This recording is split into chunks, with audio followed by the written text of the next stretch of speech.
Salawat Naria adalah salawat yang sangat populer di tengah-tengah kaum muslimin yang diciptakan oleh Senaria. Dikabarkan bahwa Senaria adalah salah seorang dari sahabat Nabi. Benarkah dakwaan tersebut? Maka teman-teman sekalian, sangat menarik sekali untuk kita membahasnya lebih mendalam tentang asal-usul salawat Naria ini.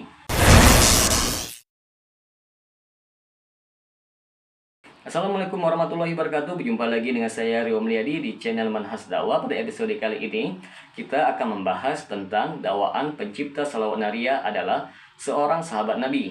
Salawat Naria adalah sebuah salawat yang disusun oleh Senaria.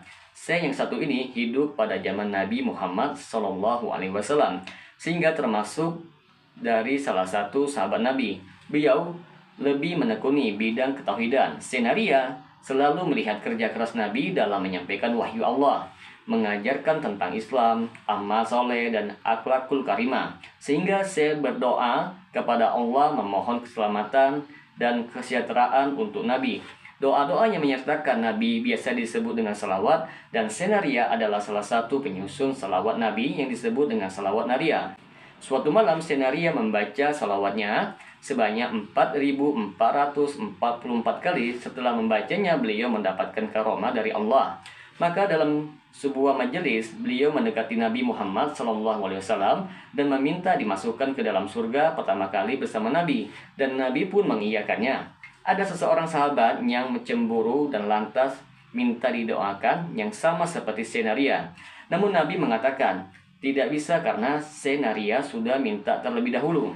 Maka timbullah sebuah pertanyaan, mengapa sahabat Nabi itu ditolak Nabi SAW dan justru Senaria yang bisa? Para sahabat itu tidak mengetahui mengenai amalan yang setiap malam yang diamalkan oleh Senaria, yaitu mendoakan keselamatan dan kesejahteraan nabinya. Orang yang mendoakan Nabi Muhammad SAW pada hakikatnya adalah mendoakan untuk dirinya sendiri, karena Allah sudah menjamin nabi-nabinya, sehingga doa itu akan berbalik kepada si pengamalnya dengan keberkahan yang sangat kuat. Jadi Nabi berperan sebagai wasilah yang bisa melancarkan doa umat yang bersalawat kepadanya. Inilah salah satu rahasia doa atau salawat yang tidak banyak orang mengetahuinya, sehingga banyak yang bertanya, kenapa Nabi malah didoakan umatnya? Untuk itulah jika kita berdoa kepada Allah, jangan lupa terlebih dahulu bersalawat kepada Nabi Muhammad SAW, karena doa kita akan lebih terkabul daripada tidak berwasilah melalui bersalawat. Inilah riwayat singkat tentang salawat Naria. Hingga kini banyak orang yang mengamalkannya. Salawat ini tak lain karena meniru yang dilakukan oleh Senaria. Dan ada baiknya salawat ini dibaca sebanyak 4.444 kali, karena Senaria sendiri memperoleh karomah setelah membacanya sebanyak 4.444 kali. Jadi jumlah amalan itu tak lebih dari ittiba, yaitu mengikuti ajaran Syekh. Agar bermanfaat, membacanya harus disertai dengan keyakinan yang kuat, sebab Allah itu berada dalam prasangkaan hambanya. Inilah pentingnya punya pemikiran yang positif, doa kita pun bisa terkabul. Dari kisah di atas, kita bisa mengambil kesimpulan bahwa pengarang salawat Naria adalah Senaria, yang merupakan sahabat Rasulullah SAW yang telah dijamin oleh Allah dengan surganya. Bagaimana tindakan kita dalam menyikapi cerita ini dan yang semisalnya? Apakah kita langsung mempercayainya tanpa melakukan tabayun? Seorang muslim hendaknya tidak langsung mempercayai begitu saja dengan cerita atau kisah yang disampaikan kepadanya tanpa meneliti terlebih dahulu kebenaran cerita atau kisah yang disampaikan kepadanya. Inilah tabayun, yaitu meneliti kebenaran sebuah cerita yang disampaikan kepada kita sebelum kita menentukan benar tidaknya cerita tersebut. Terlebih lagi hal ini merupakan permasalahan agama, maka hendaknya kita lebih waspada lagi dalam menerima cerita yang disampaikan kepada kita. Dari cerita tersebut di atas, ada beberapa hal yang hendaknya kita perhatikan dengan seksama. Yang pertama ialah, benarkah ada sahabat Nabi SAW yang bernama Senaria? Para sahabat Nabi adalah orang-orang yang telah dimuliakan oleh Allah dan dipuji oleh Allah dan Rasulnya dengan pujian khairun nas, yaitu manusia terbaik. Oleh karena itu, banyak di antara kalangan para ulama yang menaruh perhatian yang sangat besar terhadap biografi dan perjalanan hidup para sahabat Nabi. Oleh karena itu, begitu banyak kitab yang ditulis yang mengumpulkan biografi dan perjalanan hidup generasi terbaik ini dan beberapa generasi yang hidup di zaman kemuliaan Islam. Sebut saja kitab Hilyatul Auliya yang ditulis oleh Al-Hafidh Abu Nu'aim Al-Asfahani. Ada lagi kitab yang berjudul Tajibul Kamal karya Al-Hafidh Al-Miji, Sifatus Safwa karya Imam Ibnul Zawji, dan berbagai kitab sejarah yang lainnya yang intinya adalah para ulama memberikan perhatian yang sangat besar terhadap biografi dan perjalanan hidup para sahabat Nabi. Para dewan redaktur majalah As-Sunnah mengatakan, setelah meneliti berbagai kitab di atas dan juga referensi biografi lainnya yang biasa diistilahkan para ulama dengan kutubut tarajim wa at-tabaqat, ternyata tidak dijumpai seorang pun di antara sahabat Nabi SAW yang bernama Naria. Bahkan sepengetahuan kami tidak ada seorang pun ulama klasik yang memiliki nama tersebut. Lalu dari manakah orang tersebut berasal? Sebenarnya ada sebuah kejanggalan pada nama orang yang disangka sebagai sahabat Nabi tersebut, yaitu jika kita terbiasa berinteraksi dengan hadis-hadis Nabi dan biografi para sahabat, belum pernah kita menjumpai ada namanya sahabat Nabi yang mendapat gelar Syekh. Perhatikanlah nama di atas, Naria. Ini adalah sesuatu hal yang sangat tidak lazim terjadi di kalangan para ulama salaf, terlebih lagi para sahabat Nabi. Cobalah seandainya seorang sedikit saja membaca kitab para ulama yang menuliskan biografi para sahabat, ketika mendengar atau membaca nama Naria yang disangka sebagai sahabat Nabi, maka ia akan merasakan sesuatu yang aneh, ganjil, dan tidak lazim.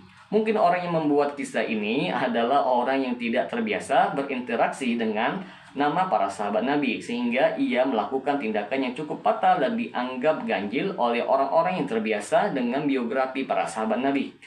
Dari sini saja kita sudah sanksi tentang kesahihan kisah tersebut, sehingga kita bisa menyimpulkan bahwa tidak ada sahabat Nabi yang bernama Naria. Jadi penyandaran salawat ini kepada sahabat Nabi yang bernama Naria sangat diragukan kebenarannya. Kemudian yang kedua, kisah tersebut di atas dinukil dengan tanpa sanad, sehingga bagi orang-orang yang memahami betul pentingnya sanad dalam sebuah riwayat, mereka akan sangat sulit melacak keotentikan cerita di atas. Jangankan sanad, artikel tersebut juga tidak mencantumkan referensi dari mana kisah itu dinukil. Seperti orang yang membuat kisah di atas bukanlah orang yang memiliki amanah ilmiah yang bisa dipertanggungjawabkan karena gelap asal-usulnya dan periwatan kisah tersebut di atas. Imam Abdullah bin Mubarak pernah berkata, isnad adalah bagian dari agama.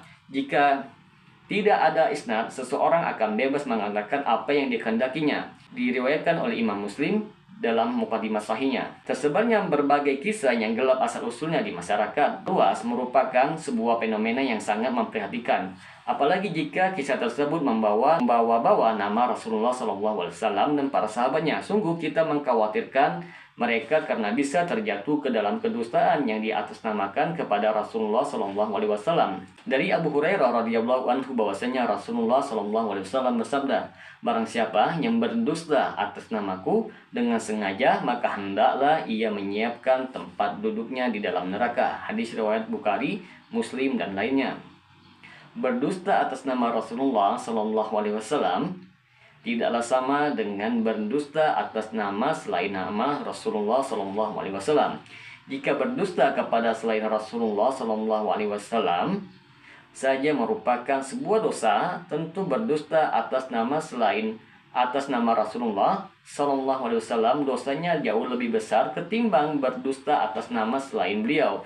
Dikarenakan kedudukan Rasulullah yang mulia dan dikarenakan kedustaan atas nama Rasulullah SAW akan memunculkan suatu hukum tertentu dalam agama yang mana hukum tersebut tidak pernah ada, yang pada akhirnya menimbulkan kerusakan yang sangat besar. Kita ambil saja contohnya dari kisah salawat Naria di atas.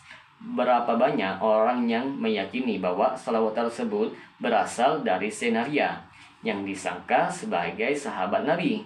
Berapa banyak orang yang salah kaprah dalam amalia mereka. Semua itu adalah akibat dari adanya kisah dusta di atas yang diatasnamakan kepada Rasulullah SAW dan para sahabatnya. Inilah salah satu sebab beredarnya hadis-hadis palsu di tengah umat, yakni ada tukang-tukang cerita yang mengarang-garang cerita kemudian disandarkan kepada Rasulullah SAW.